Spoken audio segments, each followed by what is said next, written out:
Hey guys, so today is Saturday, April 7th, 2018, and on Thursday, May 3rd, 2018, I will be having a revision from a vertical sleeve gastrectomy that took place February 19, 2014 to a Roux-en-Y gastric bypass. So, three main reasons, if you're just joining me, as to why I'm doing that is I have terrible GERD, I have a hiatal hernia, which is common with weight loss surgery.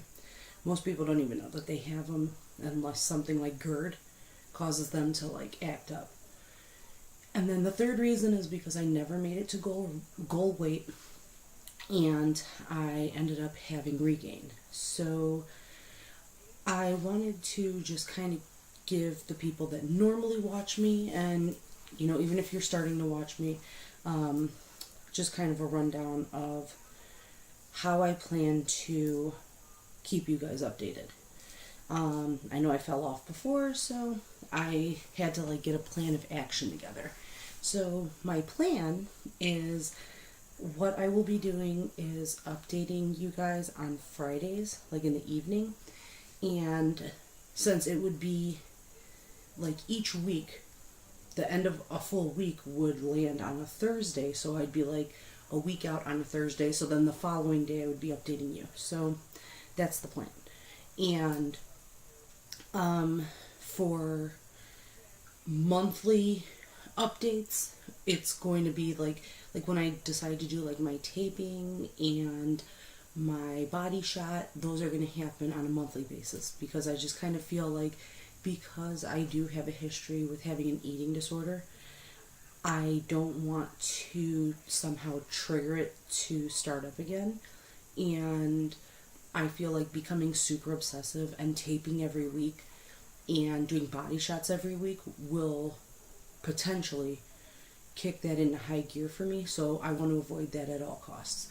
So the routes that I will be going to keep myself on task and making sure that I'm doing what I need to do is, first thing I'm implementing is my Fitbit, just to make sure that I'm active enough and that I'm getting at least enough steps in. That's going to be my first plan, is to just get 10,000 steps in, just so that I'm not sedentary. And then as I become more and more active, especially with school and stuff, I would up my daily goal. So I've got that, and then I also have this bad boy.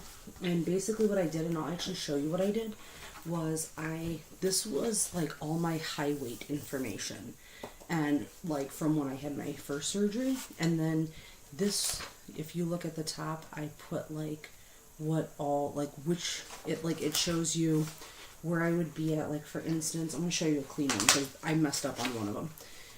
So it'll show you the date, 6/14/18, I would be in week 6. So I have dated it all the way through to the very last page, which I would be 94 weeks out in February of 2020. And that's the last page that's in here. So the whole point is for me to write down my stats and be able to keep up with them. And then on a monthly basis, I'll, like I said, do a body shot and then give you guys my measurements, neck, arms, bust, all that. And then the last thing that I'm using to keep up, and maybe this will be helpful for people that have issues with getting their water in, is an app, and I can show it to you. It's on my phone. Gotta get a good shot. But if you see where it shows Fitbit, right next to it, it's called Waterminder. So it's WATERMINDER. It will, you set up your preference, and it will set off an alarm to alarm so that you are being reminded okay, you need to still be drinking, and then you can log how much you drank. And you can actually put in what your goal is for every day and all that. And then the last thing I wanted to talk to you guys about was my pre-op diet.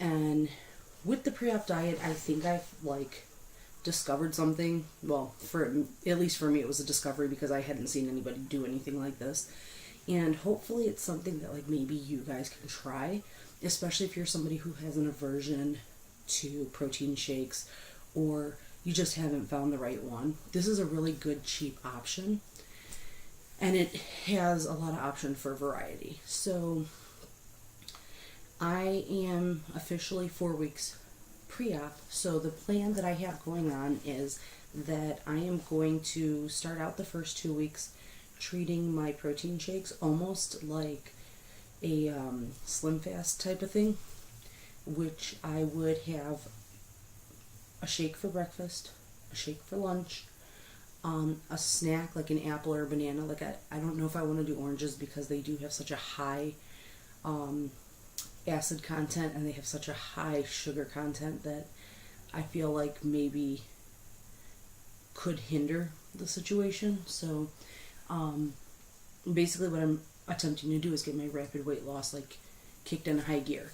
So I would do 2 shakes a day and like a snack, like I said, a banana, an apple, whatever. And then I would have 1 meal a day, which would be dinner, because that's the only meal that I make that my family eats together. And then the 2 weeks prior to surgery is when I will start my full liquids. I am only required, because my BMI is under 50, to do 7 days. However, because I did have a broken ankle and I was sedentary for so many months and I put on a couple of pounds, my dietitian thought that it could only serve to benefit me if I did the pre-op liquid diet for about 10 days.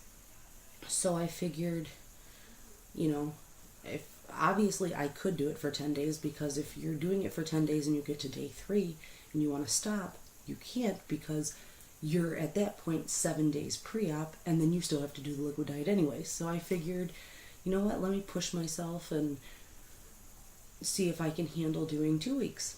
So that's what I'm going to do. And I wanted to show you guys this just because, like I said, I think it's cool. So for my doctor's office, they allow you to have 2 different types of protein shakes. You can either do the Atkins shakes or you can do the Carnation Breakfast Essential Light Starts. And the reason for that is because they have a lower amount of protein, and obviously anything that you ingest, your liver has to break down, or has to process rather, not break down, process. And when you're doing a really high protein shake, your liver has to process all that.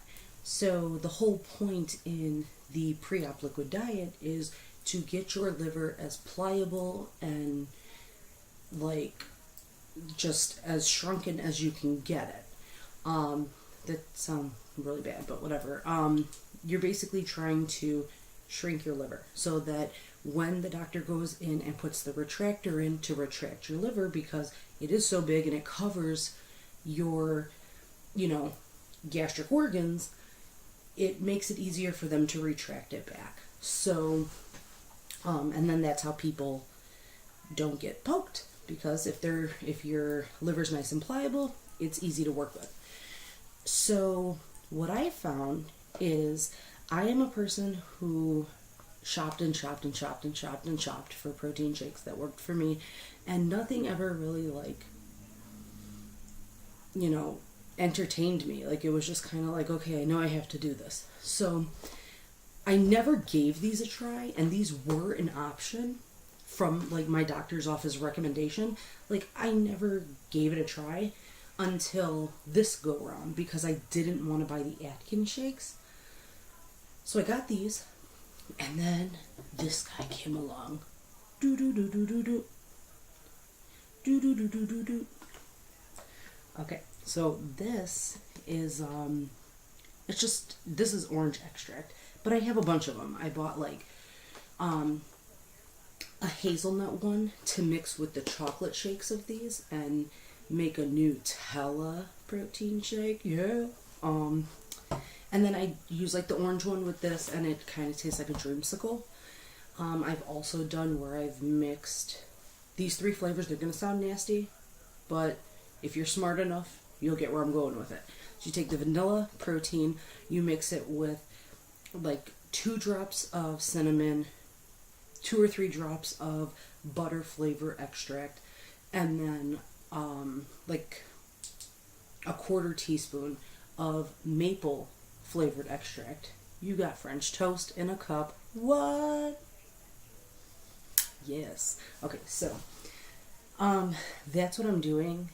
I did a bunch of them. I got like a mango flavored one. I got a peach flavored one so that it could taste like, peaches and cream. That one is really good. When I mixed the vanilla shake with peach extract, like peach flavoring. The good thing about using extracts is that they are not sugar based. So you're getting the sweetness already from the shake itself, and the flavoring literally is just giving you different flavors that you otherwise would not have options of. For example, I have one that's root beer flavored. When I made a shake with it, it literally tasted like a root beer float, but like after the ice cream melts down. So I just thought that like maybe if people are looking for options and cheaper options, like this is an 8-pack. They do sell them bigger, but like I just went to Walmart and picked it up. This is an 8-pack, and it cost me, I want to say, about $4.50 or something like that. So on average, you're spending what, 55, 60 cents for your shake, obviously not including the price of your milk that you're going to use for it, but it's a good option, and I think it's worth trying out. If anybody wants to try it out and then comment and let me know what they think, that'd be nice.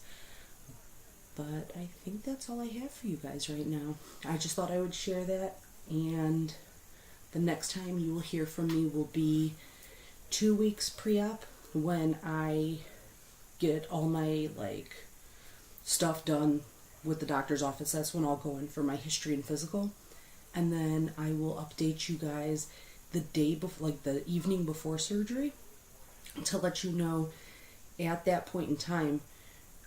I will do my taping, I will do a body shot, and then I'll give you guys my starting weight for revision. So I think that's about it. I'll talk to you guys later. Yeah, I'll see you in 2 weeks. Bye.